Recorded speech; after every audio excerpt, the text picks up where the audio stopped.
Of you. आज हम पढ़ेंगे जनसंख्या के सिद्धांत, थ्योरी ऑफ पॉपुलेशन। जनसंख्या के सिद्धांत में हम पढ़ेंगे जन्म दर, मृत्यु दर, जनसंख्या वृद्धि कैसे होती है। अलग अलग लोगों ने अलग अलग डेफिनेशन दी इसकी। सबसे हम पहले पढ़ेंगे माल्थस का जनसंख्या सिद्धांत, माल्थस थ्योरी ऑफ पॉपुलेशन। इन्होंने क्या बताया, इंट्रोडक्शन देखो इसका। ब्रिटेन के निवासी माल्थस इतिहास तथा अर्थशास्त्र के ज्ञाता थे।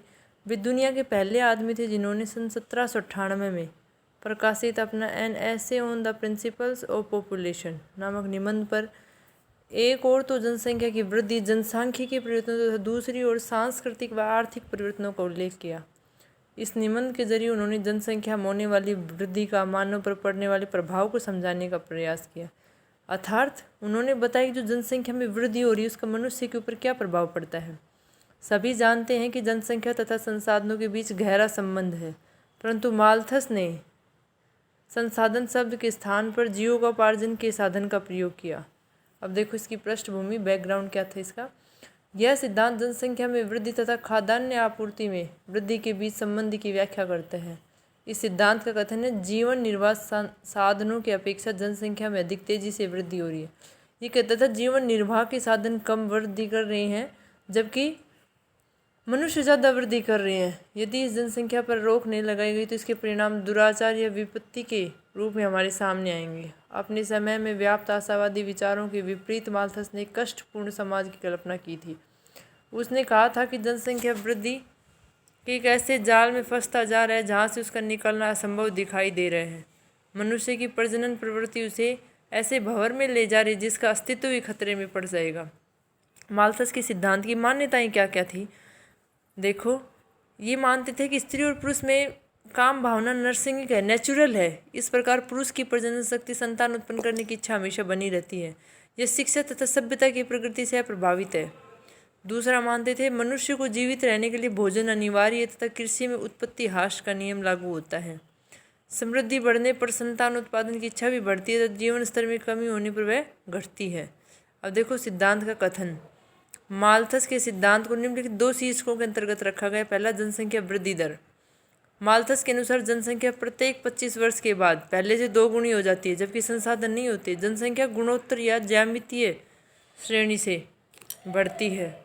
अतः यदि आरंभ में जनसंख्या 1 हो तो 25 वर्षों की क्रमिक अवधियों में 1:2:4:8:8:16:32:128 अर्थात 200 सालों में कितनी हो जाएगी, 256। इन्होंने डायग्राम के अनुसार समझाया कि पहले 1 थी, फिर डबल हुई, फिर 2 हुए, फिर 4 हुए और फिर 8।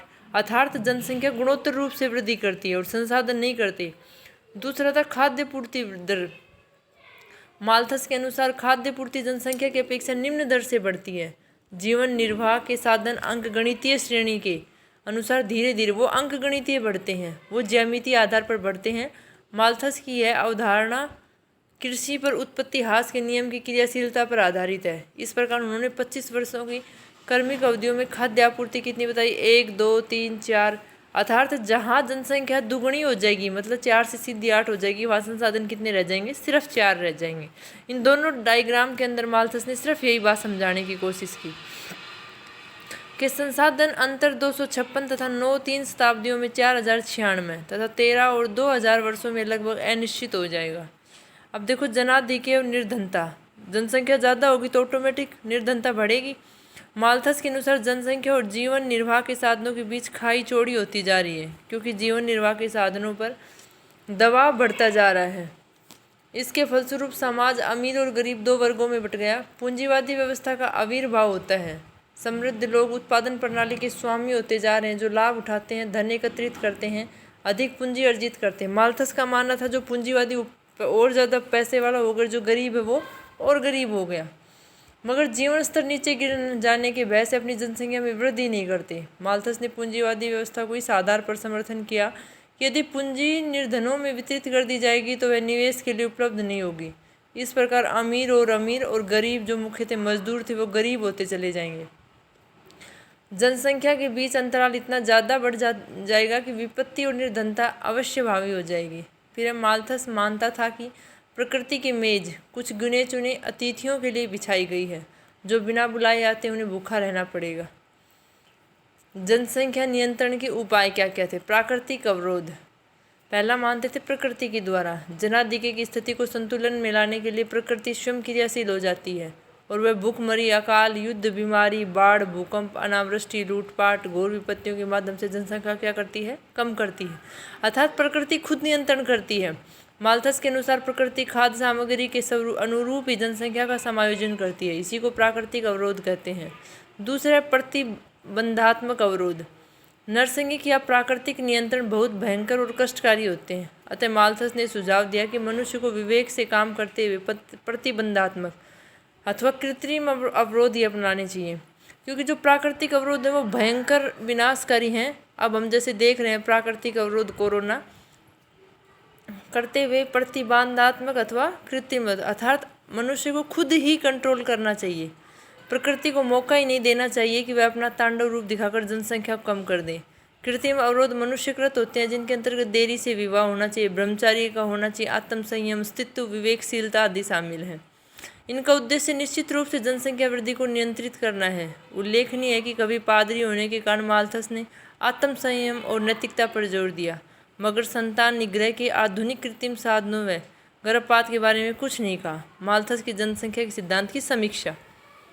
माल्थस का सिद्धांत तत्कालीन परिस्थितियों पर व्याप्त सामाजिक और धार्मिक मान्यताओं के प्रतिकूल था, इसलिए उस समय के अनेक विद्वानों ने माल्थस के विचारों में तिलमिलाहट पैदा कर दी।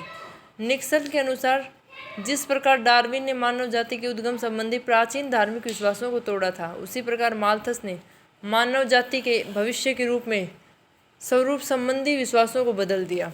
माल्थस के निबंध में हम पढ़ते हैं कि डार्विन ने प्रतिक्रिया की थी, यह काल भयानक राक्षस मानव जाति की आशाओं का गला घोटने के लिए हमेशा तैयार है। अलेक्जेंडर मानते थे तभी तक किसी सम्मानित व्यक्ति की इतनी बदनामी और आलोचना नहीं हुई जितनी माल्थस ने की। इस प्रथम श्रेणी के लेखक का सबसे ज़्यादा खंडन हुआ। माल्थस ने मानव जाति को अधिक दुखों व कष्टों से बचाने के लिए काम वासना के दुष्परिणामों के प्रति सचेत किया, इसलिए उनके सिद्धांत को समर्थकों को कभी नहीं दी। क्लार्क के अनुसार माल्थस के सिद्धांत का इतना अधिक खंडन किया जाना उसकी वैधता की पुष्टि की है। अब माल्थस के जनसंख्या सिद्धांत के आधारों की आलोचना कैसे हुई? आधारभूत मान्यता अवास्तविक। माल्थस का यह मानना कि काम वासना संतान उत्पत्ति दोनों एक ही बात है अवास्तविक है। आलोचकों के अनुसार काम वासना मानव की एक जैविक आवश्यकता है, जबकि संतान कामना सामाजिक, धार्मिक, आर्थिक कारणों से प्रभावित होती है। काम वासना को रोक पाना संभवतः मनुष्य के बस में नहीं है, जबकि संतान उत्पत्ति को कृत्रिम उपायों द्वारा रोका या स्थगित किया जा सकता है। दूसरा, अनुभव के विपरीत। माल्थस की मान्यता थी कि आर्थिक संपन्नता में वृद्धि के साथ साथ संतान उत्पादन की इच्छा बलवती होती है। ये बात तथ्यपरक नहीं है। वास्तविक जीवन में आर्थिक संपन्नता संतान उत्पत्ति के बीच सकारात्मक संबंध नहीं पाया जाता। अनुभव यह बताता है कि संपन्न वर्गों की अपेक्षा गरीबों में बच्चे अधिक होते हैं। कृषि में उत्पत्ति ह्रास के नियम की मान्यता दोषपूर्ण थी इनकी। माल्थस यह नहीं सोच पाए कि वैज्ञानिक आविष्कारों की सहायता से मशीनीकरण, रासायनिक खाद, सिंचाई, उन्नत बीज अवसंरचना का उपयोग करके उत्पत्ति ह्रास नियम को स्थगित किया जा सकता है। आज कृषि उत्पादन में वृद्धि करके बढ़ती हुई जनसंख्या का भरण पोषण किया जा सकता है। यातायात एवं परिवहन के साधनों के भारी विकास के कारण खाद्य सामग्रियों को तुरंत अकालग्रस्त एवं जरूरतमंद क्षेत्रों में सुगमतापूर्वक भेजा जा सकता है। अर्थात विकास के बारे में माल्थस ने कुछ सोचा ही नहीं। फिर है चौथा, सिद्धांत की गणितीय स्वरूप अवास्तविक। यह सिद्ध नहीं हो सका कि जनसंख्या गुणोत्तर वृद्धि करती है और 25 वर्षों में दुगुनी हो जाती है। ये माल्थस सिद्ध ही नहीं कर पाए। उदाहरण के लिए मैक्सिको की जनसंख्या केवल 20 वर्षों में दुगुनी हो जाती है, जबकि जापान, यूके, फिनलैंड की जनसंख्या को दुगुना होने में आज के हिसाब से 318 वर्षों का समय लगेगा। फिर पांचवा, केवल अति जनसंख्या ही प्राकृतिक आपदाओं का कारण नहीं है। माल्थस ने बताया कि जनसंख्या ज़्यादा होती है जब प्राकृतिक आपदा आती हैं, ऐसा नहीं है, और भी बहुत से कारण होते हैं प्राकृतिक आपदाओं के। फिर छठा बताया, जनसंख्या वृद्धि केवल उच्च जन्म दर से नहीं होती। माल्थस का एक पक्षीय सिद्धांत जनसंख्या वृद्धि को बढ़ती हुई जन्म दर का परिणाम मानता था, लेकिन यह भूल गया कि जनसंख्या वृद्धि घटती हुई मृत्यु दर के कारण भी होती है। आधुनिक चिकित्सा विज्ञान ने न केवल घातक रोगों पर काबू पा लिया बल्कि मनुष्य की आयु को भी बढ़ा दिया। फिर नए क्षेत्रों के पूर्वानुमान में असफल। इंग्लैंड के स्थानीय इलाकों में प्रभावित माल्थस का दृष्टिकोण संकुचित था। वह ऑस्ट्रेलिया, जापान, अर्जेंटीना के खुलने वाले क्षेत्रों का पूर्वानुमान नहीं लगा सके।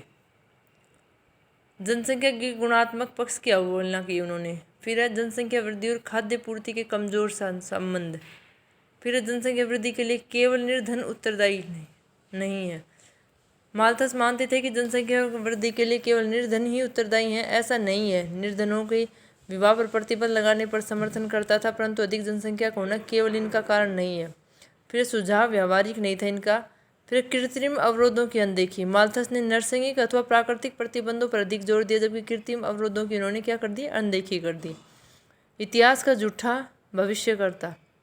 माल्थस इतिहास का एक झूठा भविष्यवक्ता साबित हुआ, क्योंकि उनका सिद्धांत उन देशों पर लागू नहीं हुआ जिन पर यह बनाया गया। पश्चिम विकसित राष्ट्रों में माल्थस के भय तथा निराशावाद पर काबू पा लिया। जन्म दर में कमी, जीवन निर्वाह साधनों में पर्याप्त कृषि व औद्योगिक उत्पादन द्वारा उनकी भविष्यवाणी गलत सिद्ध हो जा चुकी कि ये देश कृत्रिम अवरोधों के माध्यम से जनसंख्या वृद्धि को रोक पाने में समर्थन होंगे।